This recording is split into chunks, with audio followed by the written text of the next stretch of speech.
কড়াইয়ে পেঁয়াজ আর তেজপাতা একসঙ্গে ভেজে নিচ্ছি। এবার দিয়ে দিচ্ছি টমেটো কুচি। এখানে 3টে টমেটো আছে, কুচি করে নিয়েছি। টমেটোটা লাল লাল করে ভেজে নিয়েছি। এবার দিয়ে দিলাম পেঁয়াজ বাটা। পেঁয়াজ বাটাটা দিয়ে ভালো করে কষিয়ে নিচ্ছি। দেখো তেল ছেড়ে দিয়েছে। এবার আমি এর মধ্যে জিরে, হলুদ, লঙ্কা সব দিয়ে নিয়েছি, সঙ্গে সাথে 2টো কাঁচা লঙ্কাও দিয়ে দিলাম। দিয়ে ভালো করে কষিয়ে নেব। তেল ছেড়ে দিয়েছে, কষানো প্রায় হয়ে এসছে। আর আমি স্বাদ মতো লবণ দিয়ে দিলাম। ওইদিকে আমি আগেই চিকেনের মধ্যে লবণ মাখিয়ে রেখেছিলাম অল্প, সাথে মশলাটাও দিয়েছি। আর এখন চিকেনটা দিয়ে দিচ্ছি, দিয়ে ভালো করে কষিয়ে নেব। অল্প কষা কষা ঝোল ঝোল মতো রাখবো।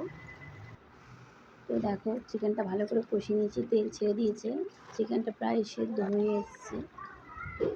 আরও কিছুক্ষণ কষাবো, জল দেবো না, আস্তে আস্তে কষাবো।